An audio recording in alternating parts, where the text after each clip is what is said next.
A'udzu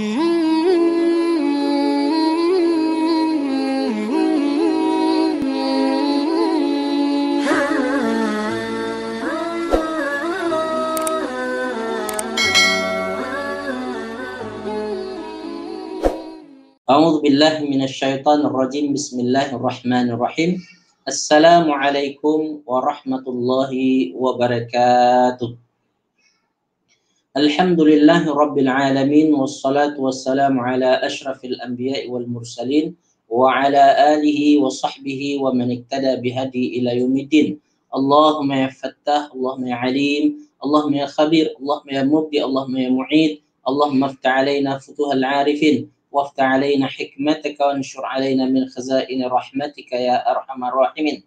اللهم ارحمنا بالقرآن واجعله لنا إماما ونورا وهدى ورحمة. اللهم ذكرنا منه ما نسينا وعلمنا منه ما جهلنا وارزقنا تلاوته آناء الليل وأطراف النهار واجعله لنا حجة يا أرحم الراحمين.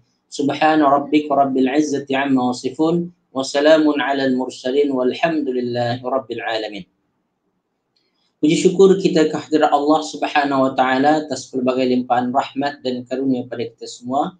Alhamdulillah, pada petang berbahagia ini kita kembali bersama-sama dalam majlis ilmu kita tadabbur surah An-Nahl. Nampaknya kita sudah hampir dekat penghujung surah ini, tuan-tuan dan puan. Ada satu muka surat lebih lagi untuk kita dapat bincangkan surah An-Nahl ini. Mudah-mudahan kita dapat menyempurnakan dengan baik dan kita tengoklah nanti surah mana yang sesuai untuk kita sambung. Baik. Salawat dan salam tidak lupa juga kita sampaikan untuk junjungan Nabi besar Muhammad sallallahu alaihi wasallam. Saudara fillah yang kasih sekalian, kita akan sambung perbincangan kita mengenai surah An-Nahl yang mana pada pertemuan lepas kita berhenti pada ayat 112 dan petang ini kita akan bincangkan iaitu ayat 113 sampai ayat 115. Mari kita baca terlebih dahulu ayat-ayat ni dan sila tuan-puan baca selepas saya. A'udzu billahi minasyaitonir rajim.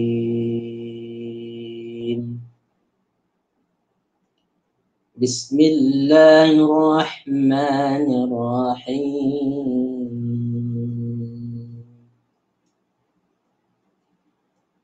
وَلَقَدْ جَاءَهُمْ رَسُولٌ مِّنْهُمْ فَكَذَّبُوهُ فَأَخَذَهُمُ الْعَذَابُ وَهُمْ ظَالِمُونَ فَكُلُوا مِمَّا رَزَقَكُمُ اللَّهُ حَلَالًا طَيِّبًا واشكروا نعمة الله إن كنتم إياه تعبدون إنما حرم عليكم الميتة والدم ولحم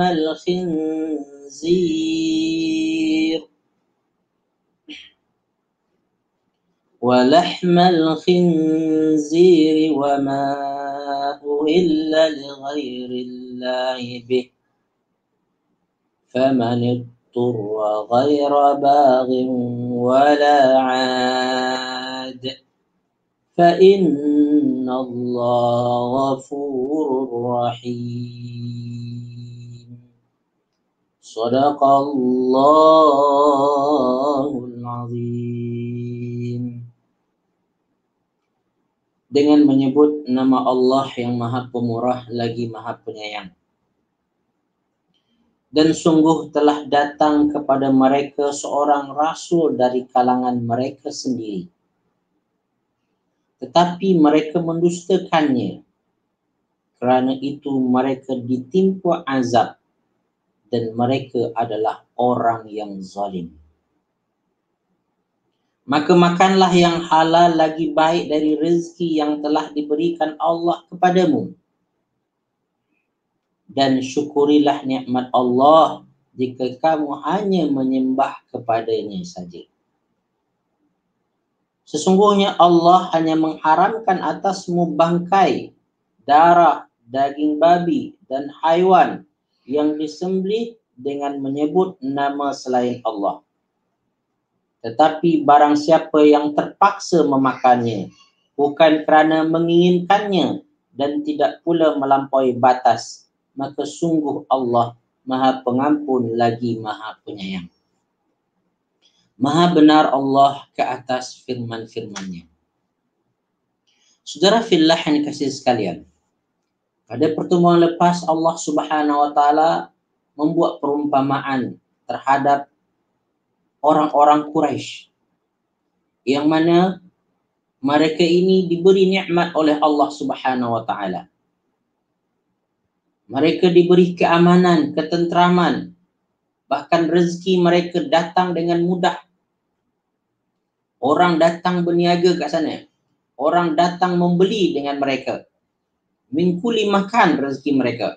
Datang dari berbagai macam pelosok. Jadi bermacam tempat. Ya. Tapi sayang, nikmat itu disalahgunakan. Mereka tidak menggunakan nikmat itu untuk bersyukur kepada Allah Subhanahu wa taala.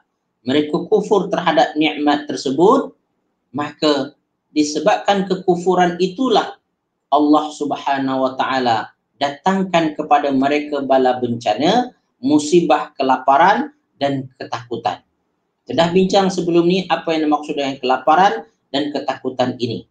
Semua itu berpunca daripada apa? Bima kanu yasna'un. Disebabkan oleh apa yang mereka buat. Disebabkan oleh perbuatan mereka sendiri.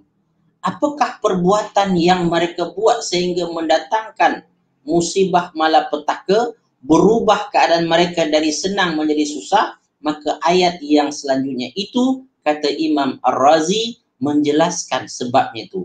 Sebabnya apa? Mereka mengingkari kerasulan Nabi. Kata Allah di sini, walaqad ja'ahum rasulun minhum fakadzabuh. Ya.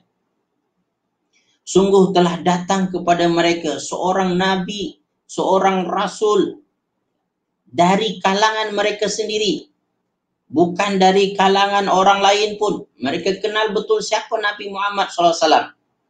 Nabi Muhammad bukan seorang yang asing pun bagi mereka.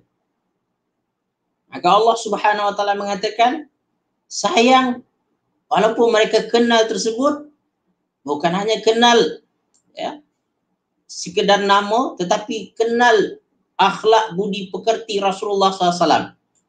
Tahu betul silah-silah kehidupan dia. Sejarah yang berlaku pada Nabi Muhammad SAW, mereka tahu itu. Tahu nenek moyang Rasulullah SAW, keturunannya siapa, mak bapak dia siapa. Mereka tahu dengan baik.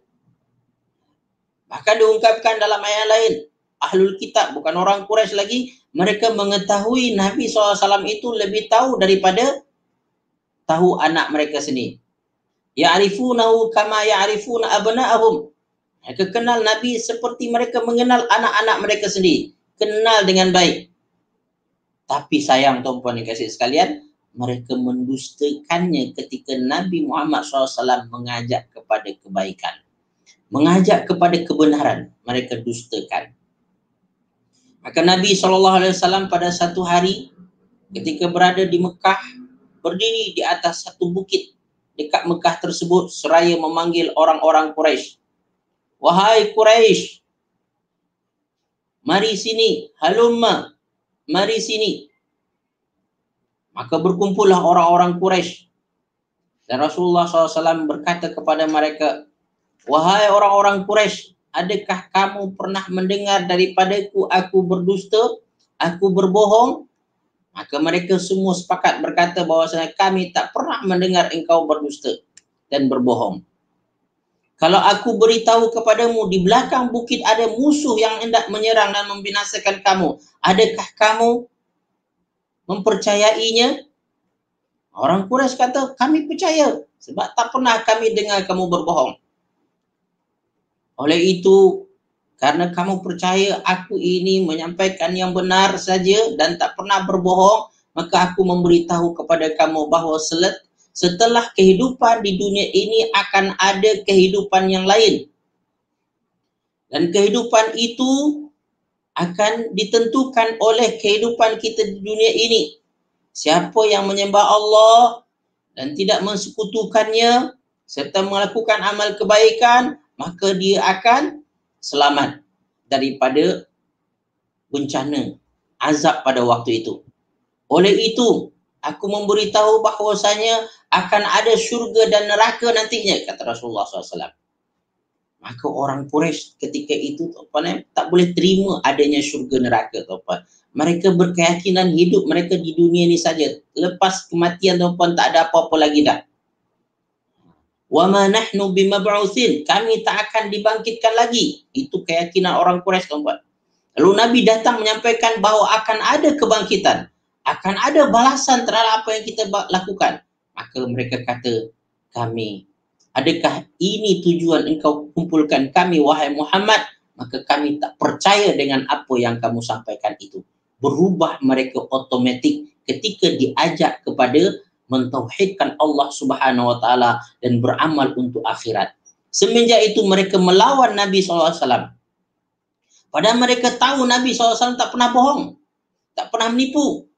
Selepas itu mereka nisbahkan kepada Nabi penipuan, pembohongan, pengingkaran, penyair, penyihir, dan macam-macam label yang diletakkan pada Nabi SAW sampai satu tahap dikatakan Nabi ini majnun, itu gila menurut mereka. Saudara filsafat, mereka berubah serta-merta ketika disampaikan kebenaran kalimah la ilaha illallah. Mereka tahu siapa Nabi itu. Walaqad ja'ahum rasulun minhum fakadzabuhu. Suatu pun dikasih sekalian, kufur nikmat apa yang dilakukan oleh orang Quraisy sehingga berubah keadaan mereka daripada aman tentram kepada huru-hara, daripada kaya raya, hidup mewah menjadi lapar kebuluran. Apa sebabnya? Inilah mereka kufur nikmat, iaitu Nabi yang diutus kepada mereka merupakan nikmat yang besar, akan tapi mereka dustai, mereka ingkari. Ini adalah satu kufur nikmat. Semestinya mereka bersyukur ada Nabi dari kalangan mereka, ada Rasul daripada kalangan mereka. Semestinya seperti itu. Tapi mereka kufur, mereka ingkar terhadap itu. Maka ini adalah kufur nikmat yang paling besar, tuan-tuan. Kufur nikmat paling besar adalah ketika mengingkari kenabian dan kerasulan Nabi Muhammad SAW. Maka apa kata Allah Subhanahu wa taala? Fa akhadhahumul azab. Fa di sini, tuan-tuan, litaqib dalam bahasa Arab. Mana adalah lepas itu mereka ingkar itu, mulalah datang azab Allah Subhanahu wa taala. Fa akhadhahumul azab, datang kepada mereka azab. Apa sebabnya? Wahum zalimun, sebab mereka melakukan kezaliman. Dengan apa? Dengan mengingkari Nabi Muhammad SAW, dengan mempersekutukan Allah Subhanahu wa taala, tidak mau kembali kepada kalimah kebenaran, iaitu kalimah tauhid. So Allah Subhanahu wa taala hukum mereka, azab mereka. Kesudahan mereka bagaimana? Mestilah kesudahan yang hina, tuan-tuan. Kesudahan yang teruk. Ya. Mereka akan dapat azab, siksaan di dunia dengan kekalahan demi kekalahan. Ketika berhadapan dengan pasukan Nabi SAW. Dan di akhirat nanti menunggu lagi azab yang lebih dahsyat lagi. Azab api neraka yang kekal mereka di dalamnya. Dan semua itu disebabkan apa, tuan-tuan? Disebabkan oleh kezaliman diri mereka sendiri. Oleh itu, kufur nikmat merupakan kezaliman terhadap diri kita sendiri. Mengingkari Nabi dan Rasul termasuk kufur nikmat dan termasuk kezaliman. So oleh itu, mukmin produktif macam mana, tuan-tuan kasih sekalian? Mukmin produktif. Dari segi tadabbur terhadap ayat ini, menyadari nikmat-nikmat Allah Subhanahu wa taala. Dia faham betul kebesaran nikmat Allah Subhanahu wa taala. Terutamanya, tuan-tuan, nikmat Rasul yang diutus. Bertuah mereka mendapat seorang Rasul yang bernama Muhammad sallallahu alaihi wasallam. yang merupakan rahmatan lil alamin, rahmat bagi sekalian alam, yang sabar, santun, berakhlak mulia, Nabi Muhammad SAW. Bertuah kita menjadi umat Nabi Muhammad SAW, contoh teladan dalam segala hal, contoh teladan dalam mendidik anak, contoh teladan dalam memimpin keluarga, contoh teladan dalam memimpin kaum dan umatnya, contoh teladan dalam sabar menghadapi ujian dugaan kehidupan, contoh semuanya. Laqad kana lakum fi Rasulillahi uswatun hasanah. Pada diri Rasul itu ada contoh teladan yang baik. Maka mukmin produktif, tuan-tuan, ya Allah, di antara nikmat yang dia tak boleh nafikanlah menjadi umat Nabi Muhammad SAW. Rasa bertuah deh, alhamdulillah. Sebab Nabi Muhammad, ya Allah, ya, kepribadian yang hebat, kepribadian yang tak ada tolak bandingnya. Khairul bariyah, tuan-tuan. Dia adalah sebaik-baik makhluk ciptaan Allah Subhanahu wa taala, sebaik-baik manusia. Nurun ala nur, dia adalah cahaya di atas cahaya. Menunjukkan bahwasanya betapa tingginya kedudukan Nabi SAW. Masya Allah, tuan-tuan dikasih sekalian. Maka mukmin produktif, tuan-tuan, merasa bertuah dengan apa yang dia dapat, dengan kurniaan yang Allah baginya. Maka rasa syukur dia terhadap nikmat pengutusan Nabi dan Rasul ini dengan cara apa? Dia meneladani Nabi dan Rasul tersebut. Dia ikut contoh teladan tersebut. Bagaimana Rasulullah SAW melakukan perkara yang kecil sampai kepada perkara yang besar. Yang berkaitan dengan agama, bahkan berkaitan dengan duniawi pun dia contoh Rasulullah SAW. Dan dia cuba untuk berpegang teguh dengan ajarannya, mengamalkannya. Mengamalkan cara ibadahnya, mengamalkan cara muamalahnya, dan mengamalkan cara akhlak sesama dia. Akhlak sesama ahli keluarganya, akhlak kepada anak-anaknya, akhlak kepada sahabat-sahabatnya, akhlak kepada jiran tetangganya. Masya Allah, tuan-tuan. Saya ketika baca, tuan-tuan, sejarah Nabi SAW atau sirah Rasulullah SAW, tuan-tuan, ya Allah, betapa kerdilnya kita. Betapa kerdilnya saya secara pribadi, tuan-tuan. Ya Allah, jauhnya saya daripada diri Rasulullah SAW. Kalau tuan-puan pernah dengar lagu tuan-puan, Laukana Bainana, ya kan? Laukana Bainana. Kalaulah Nabi ada bersama kita. Kalau dikatakan seperti itu, tuan-puan, saya takut, tuan-puan, justru kalau Nabi bersama kita, kita tak masuk geng Nabi, tuan-puan. Kita masuk geng Abu Jahal, geng Abu Lahab. Nauzubillah min dzalik. Sebab apa? Kalau pada zaman Nabi, tuan-puan, ujian yang akan tuan-puan hadapi masa tersebutlah ujian yang dahsyat.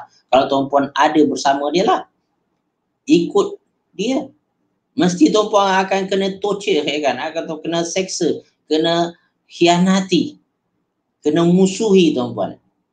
Ini kita tak adalah orang nak musuh kita, kita je terasa orang musuh kita, teman. Tapi zaman tersebut memang siapa yang Islam, siapa yang beriman kena musuhi. Ada orang yang akan target dia. Maka janganlah berangan nak bersama dengan Rasulullah dulu. Lebih baik, tuan-puan, berharap, ya Allah, kalaulah aku dapat menunaikan sunnah Rasulullah di zaman yang penuh dengan dugaan dan cubaan ini, di zaman yang penuh fitnah ini, ya Allah, kuatkan keyakinan keimanan aku dan kuatkan pegangan aku untuk mengamalkan ajaran baginda Rasulullah SAW. Ini yang kita perlu minta, tuan-puan. Ya.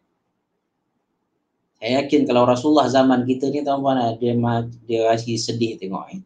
Banyaknya manusia yang lalai. Wa'iyadzubillah min zalik. So, mukmin produktif, tuan-puan, dia sangat mensyukuri nikmat. Ingat, tuan-puan, surah An-Nahl ini mementingkan kita menghayati nikmat Allah Subhanahu wa taala. Nikmat ada dua. Apa dia tu? Nikmat hissi dengan nikmat maknawi. Maka nikmat hissi itu benda-benda yang kita boleh nampak. Nikmat maknawi inilah, tuan-puan, perasaan syukur, perasaan merasa bertuah ada Nabi dan Rasul. Diutus Nabi sebagai cahaya penerang bagi kita, penunjuk jalan kita. Ini merupakan satu nikmat yang besar. Dia tinggalkan kepada kita sunnah-sunnahnya, tinggalkan kepada kita ajaran-ajarannya. Yang kalau kita praktiskan, yakinlah tuan-tuan, kita akan menjadi orang hebat. Hebat dunia, hebat akhirat. So, saudara fillah ini kasih sekalian, nikmat ini yang diingkari oleh orang kafir Quraisy. Maka Allah tukar keadaan mereka daripada dimuliakan Allah dengan keamanan dan ketentraman dan rezeki yang melimpah ruah, berubah menjadi yaitu keadaan yang huru-hara yang menakutkan mereka serta yaitu rezeki yang susah. Tidak seperti dulu lagi dah. Bahkan sampai ke puncak mereka dilanda oleh apa? Kelaparan, kebuluran pernah berlaku, tuan-tuan kasih sekalian. Pada sebelum tu tak pernah mereka sampai kebuluran. Tapi satu masa dahulu sebelum ditaklukkan kota Mekah, mereka pernah kebuluran dan kelaparan. Baik, saudara fillah yang dikasihi sekalian. Itu dia surah An-Nahl, tafsir dan tadaburnya, itu ayat 113. Sebelum saya lanjutkan, saya tengok ada komen. Waalaikumsalam. Itu kepada Kak Wan, Masya Allah, dan juga kepada Kak Roslina Abdul Ghani yang tengok kita, serta Hajah Nabilah, Kak Syakirah, Kak Nabilah. Ahlan wa sahlan wa marhaban bikum jami'an. Selamat bergabung. Semoga perkongsian ini bermanfaat pada semua, insyaAllah. Baik, tuan-tuan perempuan kasih saya, kita akan sambung pada ayat yang ke-114. Ayat ke-114, tuan-tuan kasih sekalian, Allah berfirman, fakulu mimma razaqakumullahu halalan thayyiban. Makanlah dari apa yang telah direzekikan Allah kepadamu yang halal lagi baik. Saudara fillah ni kasih sekalian, dalam mentafsirkan ayat ini, ulama berbeza pendapat tentang kepada siapakah ayat ini ditujukan. Maka Imam Ar-Razi umpamanya dalam tafsirnya menyebutkan bahwasanya ayat ini asasnya ditujukan kepada orang kafir. Sebab ayat sebelumnya cerita tentang orang kafir, orang Quraisy, kan? Yang mana mereka ini mendustakan ayat-ayat Allah, mendustakan agama Rasulullah SAW, mengkufuri nikmat Allah Subhanahu wa taala, maka Allah datangkan kepada mereka azab siksaan. Allah datangkan kepada mereka kelaparan, ya. Maka ayat ini tuan-tuan kasih sekalian memperteguhkan kenyataan tersebut. Maka seolah-olah Allah Subhanahu wa taala, wahai orang-orang kafir, orang-orang Quraisy, tinggalkanlah kekafiranmu itu, lalu makanlah yang halal lagi yang baik, yang elok untuk kamu, ya. Tinggalkan yang haram tersebut. Yang paling penting awalnya adalah kamu betulkan akidah kamu, betulkan keyakinan kamu. Lepas tu kau makanlah yang elok-elok, yang baik, insya-Allah itu bagus untuk kamu. Ya. Dan Ibnu Abbas tuan-tuan kasih sekalian mempunyai pendapat yang lain. Dia berkata bahwasanya ayat ini ditujukan kepada orang-orang yang beriman. Orang yang beriman yang mana dia? Yaitu orang-orang beriman pada zaman Rasulullah SAW yang menang dalam perang Badar.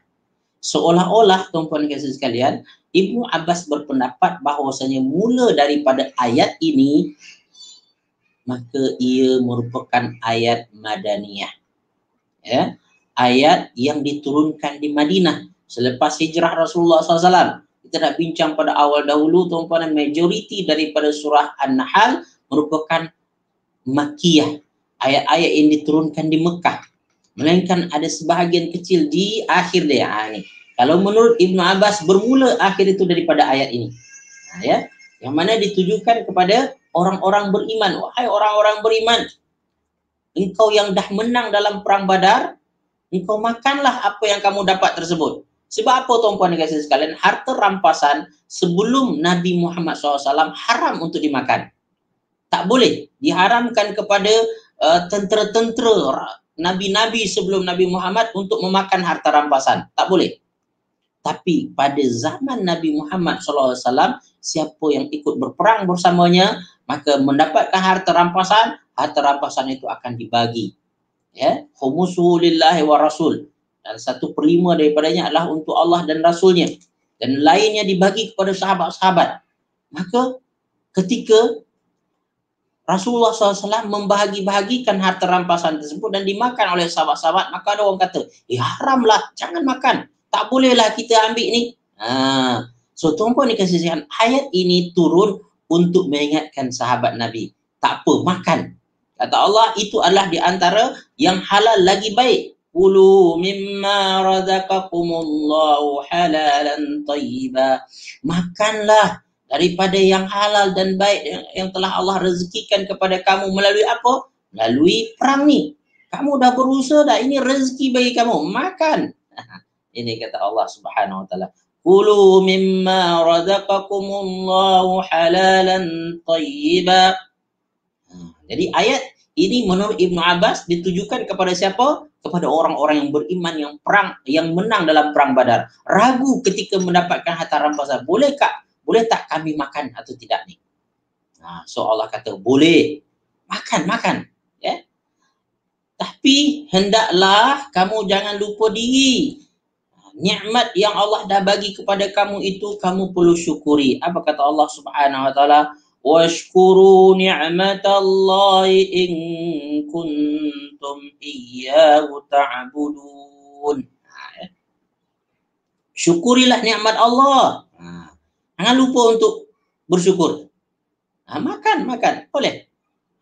Melalui ayat ini tuan-puan kita faham bahawasanya kita boleh menikmati nikmat dunia ini. Asalkan tuan-puan dapat daripada yang halal. Rezeki tuan-puan bekerja. Lepas tuan-puan dapat gaji, kan? Maka tuan-puan belanja diri tuan-puan, belanja anak-anak tuan-puan makan yang sedap sikit.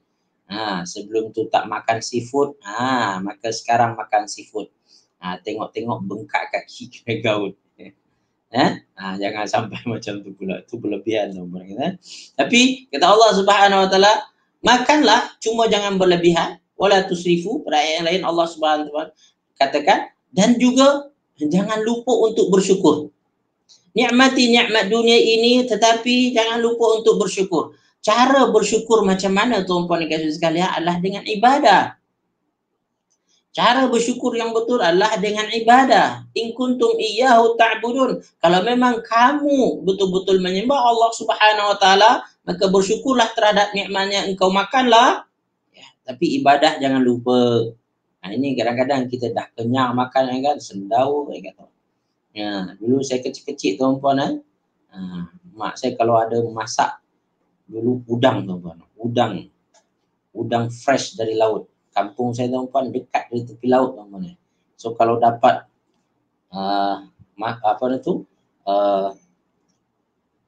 udang ke seafood lah seafood tuan-puan fresh tuan-puan. Sedap tuan-puan. Sedap betul.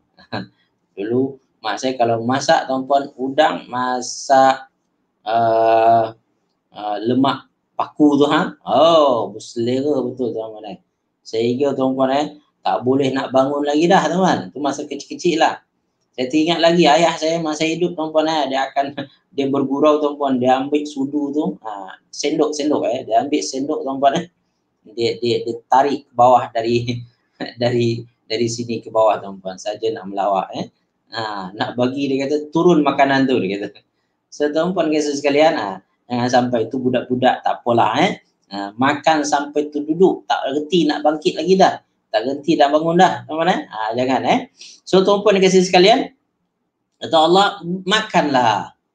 Tapi jangan lupa untuk bersyukur, dan di antara tanda syukur itu adalah menyembah Allah Subhanahu wa taala. Pastikan ibadah kita kepada Allah Subhanahu wa taala. Pastikan ibadah kita laksanakan, jangan kita tinggalkan. Solatnya kita buat, puasanya kita lakukan, zakat, umrah dan ini kita kerjakan. Juga membaca Quran serta berzikir tak lupa. So saudara fillah yang kasih sekalian, ini dia. Jadi makan boleh, pastikan yang halal dan yang baik, dan juga pastikan bersyukur dengan nikmat tersebut, nikmat makan dan minum itu. Dan tuan-tuan kasih sekalian, jangan lupa untuk beribadah. Tuan-puan kisah nikmat makan dan minum tuan-puan di antara nikmat yang besar tahu. Nikmat yang besar. Pentingnya kita mensyukuri nikmat makan ni tuan-puan kisah sekalian. Allah Subhanahu wa taala, Rasulullah SAW membenarkan kita. Kalau dah terhidang makanan, kita boleh tunda solat. Kita makan dulu. Maka masa makan tuan-puan nikmati makanan tu. Ini kita kadang-kadang tuan-tuan makan tapi mata tengok ke TV, ya kan? Ya kan? Kalau sekiranya solat pun kita disuruh untuk ketepikan dulu untuk makan, maka sudah semestinya masa makan itu nikmati betul-betul. Hayati makan tersebut. Setiap setiap genggaman nasi yang masuk kita masukkan ke mulut, tuan-tuan, terasa nikmat Allah Subhanahu. Alhamdulillah, tuan-tuan. Maka habis makan, kalau betul tuan-tuan kita akan kata alhamdulillahilladzi at'amana wa saqana wa ja'alana minal muslimin. Alhamdulillah ya Allah. Terasa syukur pada Allah Subhanahu wa taala. Baik, saudara fillah yang dikasihi sekalian. Maka dari segi tadabbur terhadap ayat kita ini, surah An-Nahl ayat 114, ya, kita sebagai mukmin yang produktif amat mementingkan tentang kehalalan dan thayyiban, kebaikan daripada apa yang kita makan. Kita akan memilih-milih memang makanan. Memilih makanan bukan disebabkan nak selera, bukan. Kita memilih makanan disebab nak pastikan halal dia. Nak pastikan baik dia. Berkhasiat. Kata ulama masukkan thayyiban itu pun berkhasiat. Kita tak masukkan dalam perut kita adalah sesuatu yang tidak thayyibat, tidak yang baik. Tidak baik mana akan merosak pada kesihatan kita. Pastikan halalan thayyiban. Maka mukmin produktif, tuan-tuan, dia akan cuba jaga ini. Pastikan perkara ini berjalan dengan baik. Yang halal dia akan merosakkan hati nanti, tuan-tuan. Kalau tak halal, maksudnya kalau dia masukkan yang haram, tuan-tuan, dia akan merosakkan hati kita. Merosakkan jiwa kita. Kalau dia tak thayyib, tuan-tuan, dia akan merosakkan jasad kita. Maka kita ada roh dan ada jasad. Ada hati. Ya. Maka masing-masing itu sangat bergantung kepada kehalalan dan juga adalah thayyiban. Jadi halal akan membantu nanti apa? Membantu kesehatan jiwa kita, kesehatan hati kita. Thayyiban, tuan-tuan, dia akan membantu kesehatan fizikal kita, zahir kita, jasad kita. Maka cantiknya Allah pada ayat mengatakan kulu mimma razaqakumullahu halalan thayyiba. Halal menolong nanti hati kamu, thayyiban menolong nanti jasad kamu. Maka dua-dua sehat. Islam mengajak kita untuk sehat zahir, sehat batin. Maka kita pastikan yang halal lagi baik. Tuan-tuan dikasihi sekalian, apabila kita berat untuk melakukan ketaatan, ketahuilah bahawasanya salah satu puncanya adalah daripada apa yang kita makan. Hati apa yang kita makan. Mukmin produktif sangat menjaga pemakanannya dan juga menjaga kesyukurannya dan ibadahnya. Dia akan pastikan setiap nikmat yang dimaksud tersebut, yang dia makan tersebut, dia akan syukuri. Dia teringat ni. Maka orang tua dulu, tuan-puan, satu butir makanan itu pun dia rasa nikmat dia. Masya Allah. Sekarang ni masalahnya kita dah melimpah ruah sangat kadang-kadang, tuan-puan. Beli macam-macam. Nanti yang dimakan sikit je. Nafsu dia banyak. Nafsu dia yang besar, tuan-puan. Tapi tak termakan pun. Kadang-kadang pelik, tuan-puan. Ada orang dah berumur pun kadang-kadang macam tu juga. Tengok. Kalau ambil makanan tu, tinggi. Last-last dia cubit sikit, cubit sana, cubit sini, tuan-puan. Lepas tu ditinggalkan. Pembaziran, tuan-puan. Ini sebenarnya bukan amalan orang-orang mukmin produktif. Baik, saudara fillah yang dikasihi sekalian. Kita lihat komen, tuan-puan. Kak Syakirah, alhamdulillah, ya. Syukur pada Allah, ya. Dan Kak Rahimah tiba-tiba hang pula internet. Internet saya ke Ustaz? Saya rasa internet saya okey. Internet Kak Rahimah kot, wallahualam. Dan juga kepada Kak Rosila, apa khabar? Ni orang Kepung ni, ya. Kak Ratijah selamat. Waalaikumsalam. Kak Syida Yusuf, ahlan wa sahlan.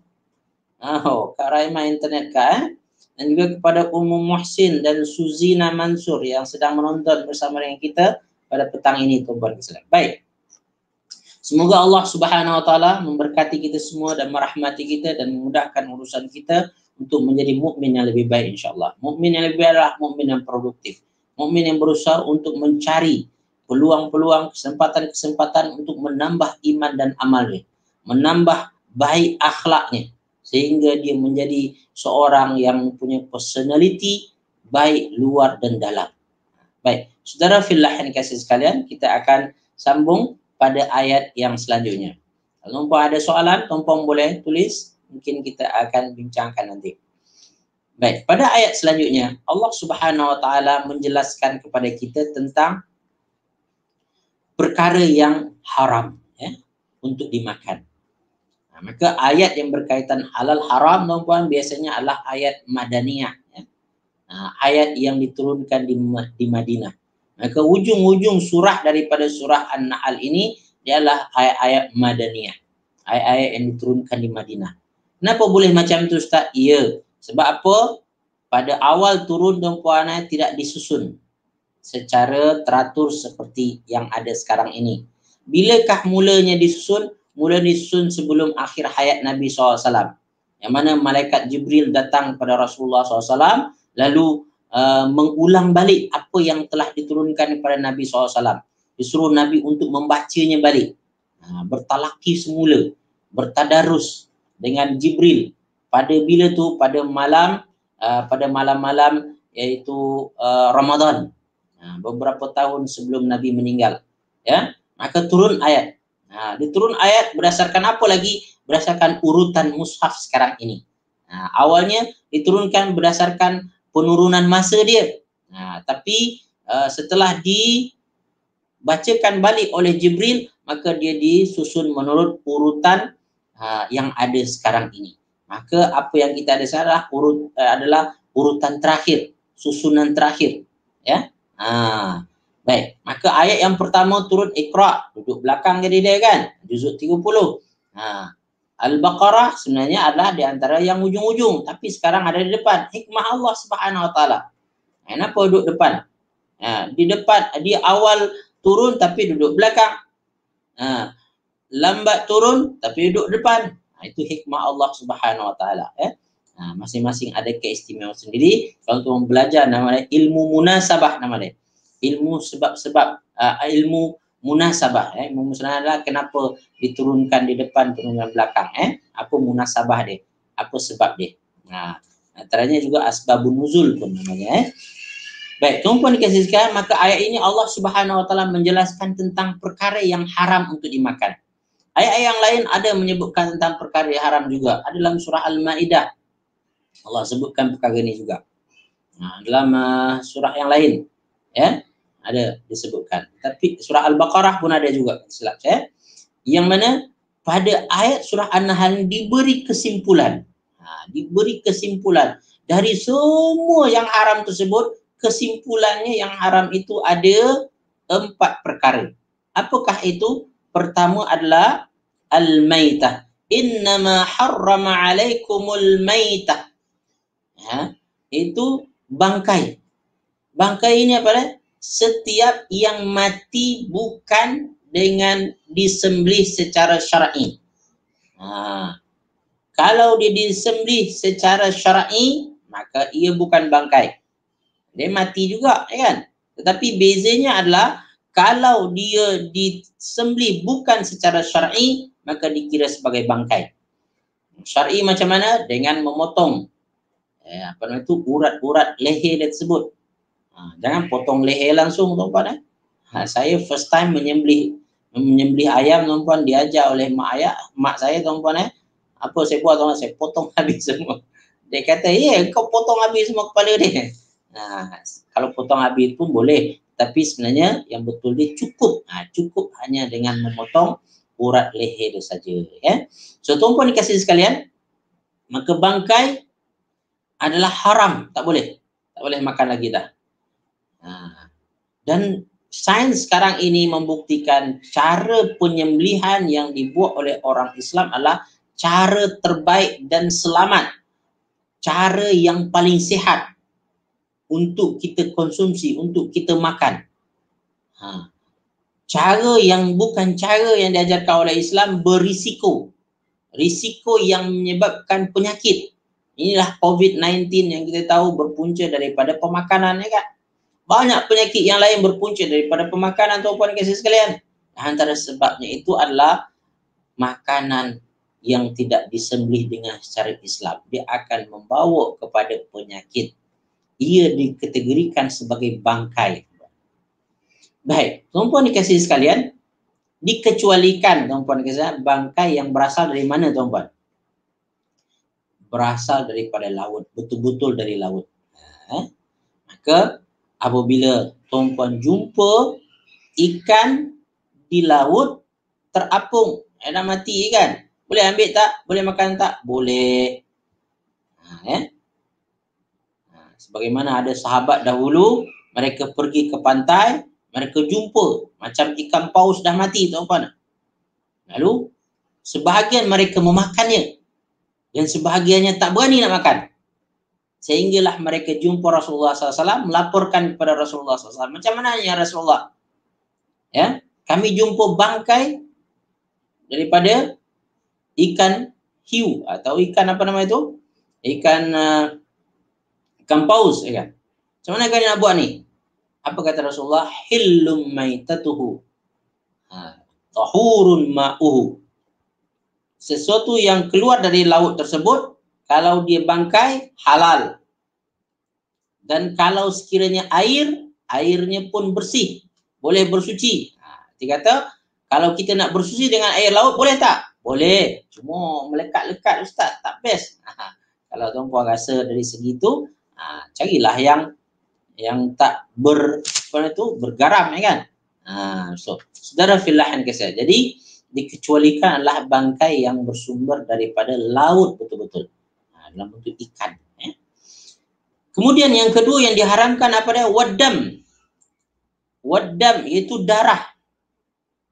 Dalam ayat lain diungkapkan tuan-puan daman masfuhan. Itu darah yang mengalir. Ya. Darah yang mengalir adalah haram. Kenapa disebut darah yang mengalir, tuan-puan? Dulu orang Arab kebiasaannya, tuan-puan, ada satu nama minuman eksotik, tuan-puan. Minuman apa namanya itu yang khas tu.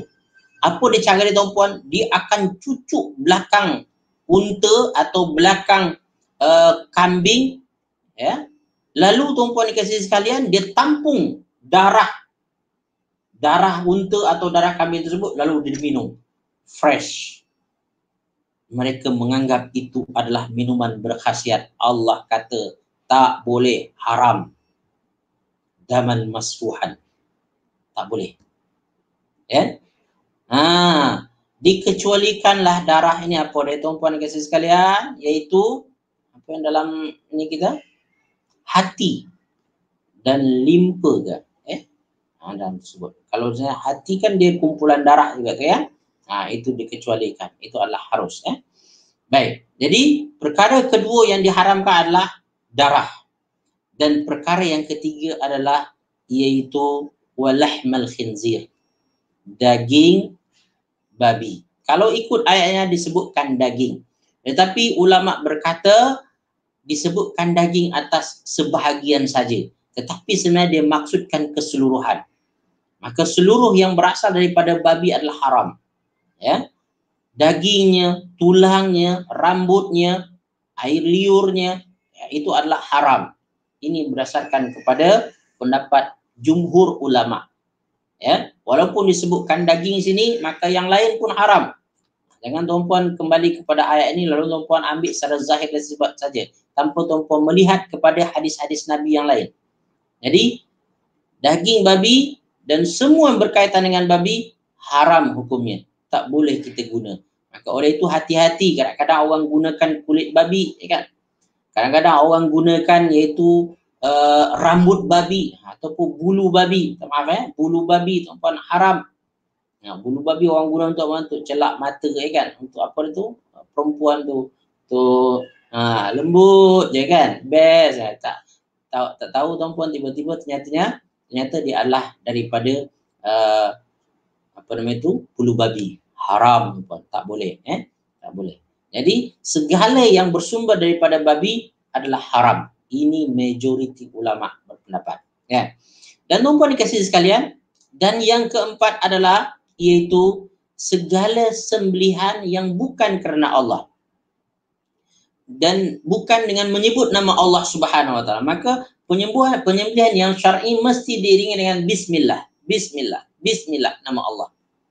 Maka apabila seorang menyembelih sesuatu tapi dia sembelih untuk penjaga tempat ini, maka tuan-puan itu adalah haram, tidak dibenarkan.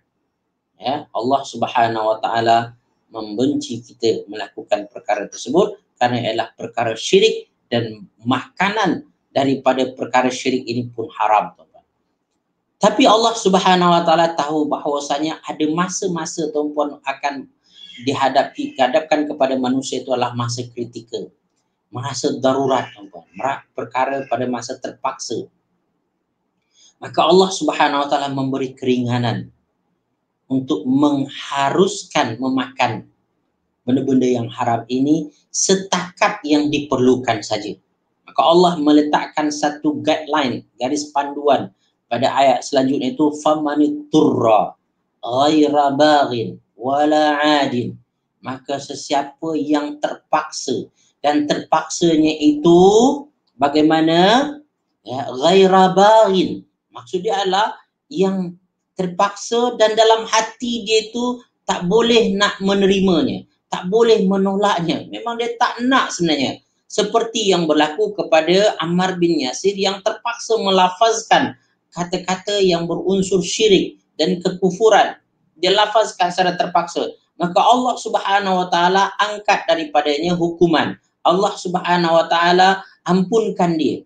Allah tak kenakan dia. Tetapi ketahuilah tuan-puan yang saya, selain daripada diangkat daripada perkara tersebut, kita diringankan juga dalam situasi, iaitu dalam bab pemakanan ini. Jadi rukhsah Allah, keringanan Allah ada dalam bab akidah kadang-kadang.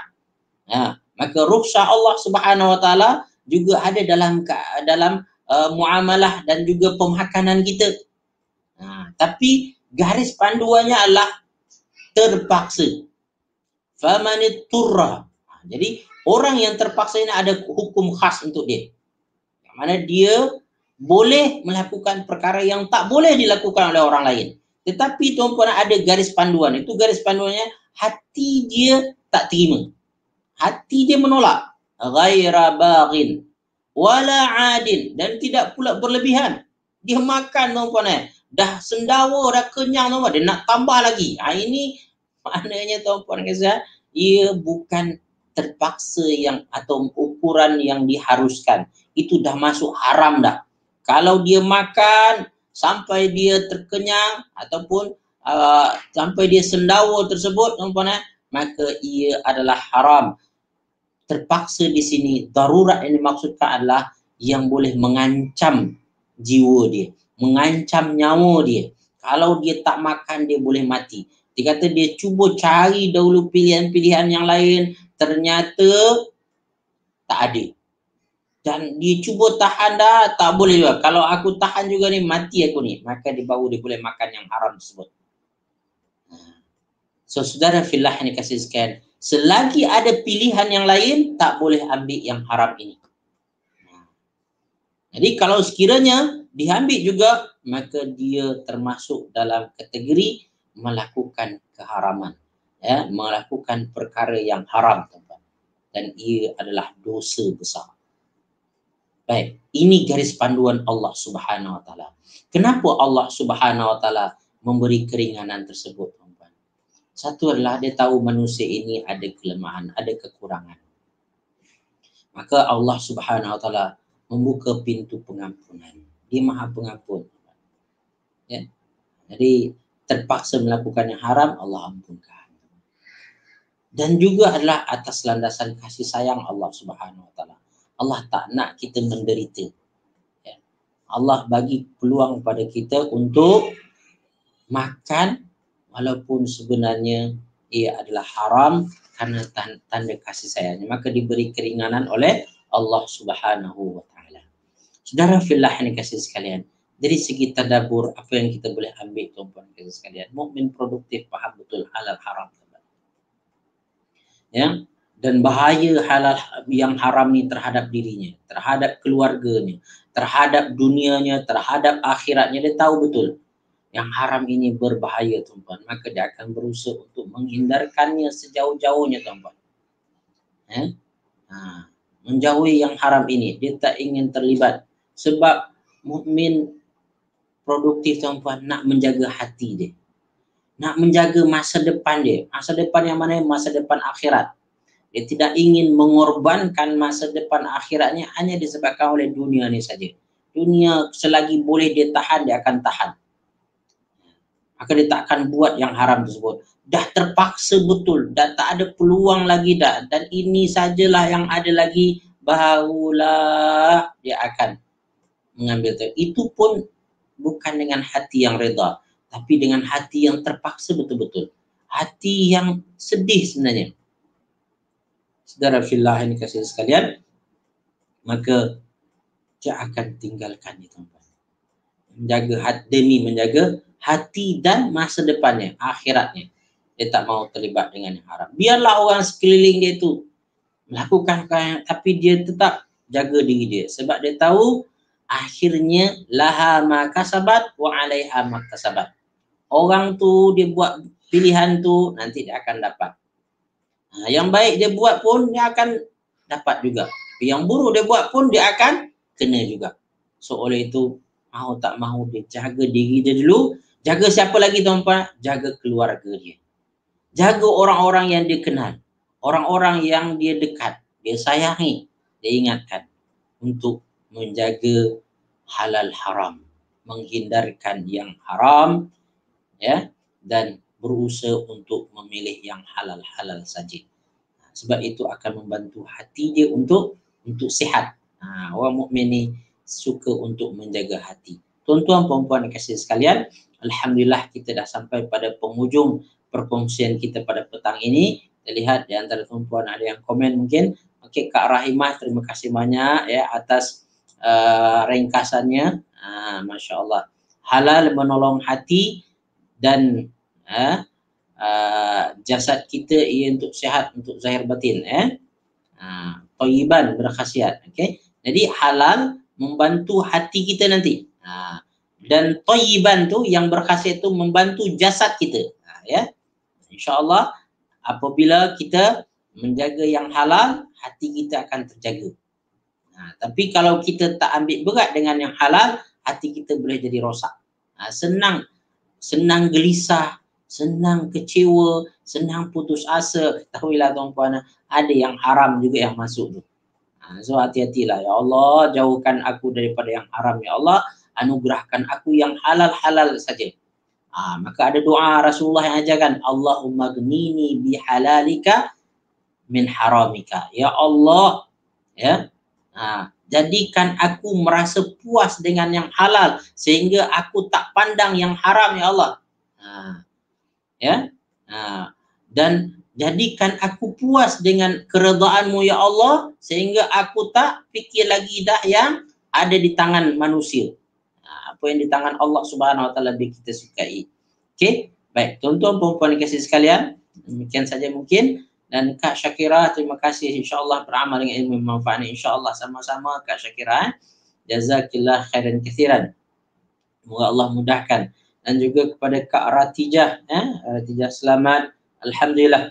Semoga kita sama-sama dapat menunaikan apa yang kita pelajari ini, mengamalkannya insya-Allah. Tuan-tuan puan-puan perlu mengamalkan, saya yang bercakap ini lagilah perlu beramal. Saya sangat takut sebenarnya apabila saya bercakap dan saya sendiri tak mengamalkannya. Wa'iyadzubillah min zalik. Ya Allah, jauhilah aku daripada perkara tersebut ya Allah. Kak Nuriza, ya, sama-sama ya. Kak Wan, alhamdulillah. Kak Intan, Kak Nuriza Syamsuddin, alhamdulillah. Baik tuan-tuan puan-puan dikasihi sekalian, siapa di antara tuan-puan yang dah dapat buku dan mudah-mudahan yang tak dapat lagi besok tuan-puan dapat, petang insya-Allah kita akan live. Tuan-puan selesa pukul berapa? 5.30 ke atau 3.30 besok? Saya bagi pilihan pada tuan-puan dan sekalian. Sebab besok saya kebetulan petang tak ada apa lagi. Kalau nak fikir sebenarnya paling selesa bagi saya adalah 5.30 sebab saya dah balik ke rumah. So tuan-puan dan sekalian, insya-Allah kita live besok dalam buku kita, dalam program kita Bicara Buku Bicara Santai. Pada pukul berapa tuan-puan nak? Kita isytiharlah. Okey. Alhamdulillah. Terima kasih. Siapa ni? Saya tak semua daripada tadabbur hari ini. Alhamdulillah. Haja Basyah, terima kasih sama-sama Haja Basyah. Kak Rubiah juga, sama-sama Kak Rubiah. Baik, Puan nak pukul berapa? 3.30. 5.30. Kak Rubiah selesa 5.30. Kak Rahimah juga 5.30. Okey, ada yang 3.30. Kak Kalsum Ahmad 3.30. 3.30. 3.30. Kak Chun nak buku. Kak Chun tak dapat buku lagi ke? Haji Yaakob berkata 5.30 lagi baik. Okey, 5.30. Bagi jawapan semua tuan-puan. Boleh saya buat perbandingan. Dan saya minta maaf kalau sekiranya majoriti yang ini, maka kita akan ini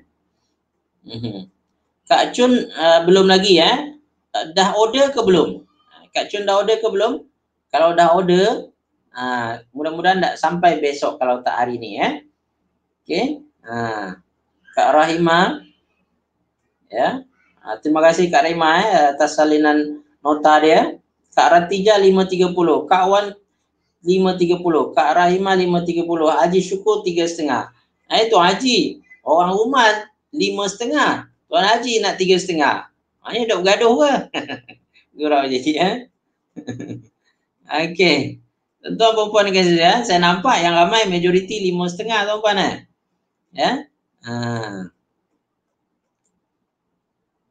Okey, Kak Rosilah 3.30. Banyak juga ni 3.30. Tuan-puan jawablah. Mana saya akan pegang pada majoriti dan saya minta maaf nanti kalau sekiranya Haja Jamilah 3.30 juga. Okey. Sila jawab tuan-puan dan sekalian. Berapa? Pukul 3.30 ke atau 5.30? Saya akan tengok, saya akan kira nanti ni. Belum Okey, Kak Chun bagi alamat dan nombor telefon. Boleh insya-Allah. Undi majoriti menang. Okey, Datin Jamalia undi majoriti. Harga RM41 Kak Chun sekali dengan pos dia. Kak Dalina 3.30. Datin Jamalia 5.5 Okey. Tapi saya nampak majoriti 5.30 ni. Tak apa. Tuan-puan sila ini dulu. Okey, Kak Chun insya-Allah Kak Chun itu RM41 Baik, tuan-puan kasih sekalian, nampak majoriti Kak Noliza Hamzah kata majoriti 5.30 sebab 3.30 ada kelas lain. Nampaknya majoriti 5.30. Okey, saya rasa kita akan buat 5.30 besok iaitu kita akan bincangkan buku kita kuliah kefahaman Al-Quran Tuan-tuan perempuan dikasih sekalian, juga saya ingatkan besok malam saya akan ada program iaitu terjemahan Quran. Terjemahan Quran ini melalui Zoom, bukan live kat sini tuan-puan. Maka kalau tuan-puan nak, tuan-puan kena minta bagi tahu pada admin, nanti akan dibagi pada tuan-puan iaitu kod dia baik insya-Allah Dan juga kita ada balaghah Quran pada hari Rabu. Majoriti tuan-puan dah ramai yang masuk kalau silap saya. Dan juga asas bahasa Arab Quran baru mula satu kali iaitu hari Khamis malam Jumaat tuan-puan Kita masih trial lagi sampai ujung bulan. Kalau tuan-puan berminat sila join tuan-puan sekalian. Selagi free ini atau selagi dibuka. Baik. InsyaAllah tuan-puan sekalian, saya rasa setakat itu dulu yang baik dan benar daripada Allah Subhanahu Wa Taala. Salah silap daripada diri saya sendiri. Kita jumpa nanti pada pertemuan akan datang. Dan tuan-puan kasihkan saya ada buka page Facebook. Sekarang ni tuan-puan, Facebook ni macam-macam tuan-puan. Kalau kita buat dekat profile tuan-puan, dia tak bagi orang ramai tengok. Kalau nak untuk ramai orang tengok, dia kata kena buka page. Page. Saya baru buka page tuan-puan iaitu Ustaz Dr. Firdaus Sulaiman. Saya ada live kadang-kadang kat sana. Tujuan saya untuk live di sana tuan-puan untuk bagi orang lagi ramai. Tuan-puan boleh share kat sana tuan-puan sekalian. Sehingga mudah. Dalam grup ini tuan-puan susah nak share. Kadang-kadang orang tak nampak apa yang tuan-puan share tersebut. Saya nak apa yang kita belajar ini kita dapat sebarkan dengan secara lebih meluas lagi insya-Allah. Okey, sama-sama Kak Sharifah Manja jumpa lagi insya-Allah. Jazakillah khairan kathiran dan jazakumullah khairan kathiran kepada semua. Kita tutup dengan tasbih kafarah dan surat al-asri. Subhanakallahumma bihamdik asyhadu an la ilaha illa anta astaghfiruka wa atubu ilaik. A'udzu billahi minasyaitonir rajim. Bismillahirrahmanirrahim. Wal 'asr innal insana lafi khusr illa alladziina aamanu wa 'amilus solihati wa tawassaw bil haqq wa tawassaw bis sabr. Assalamualaikum warahmatullahi wabarakatuh.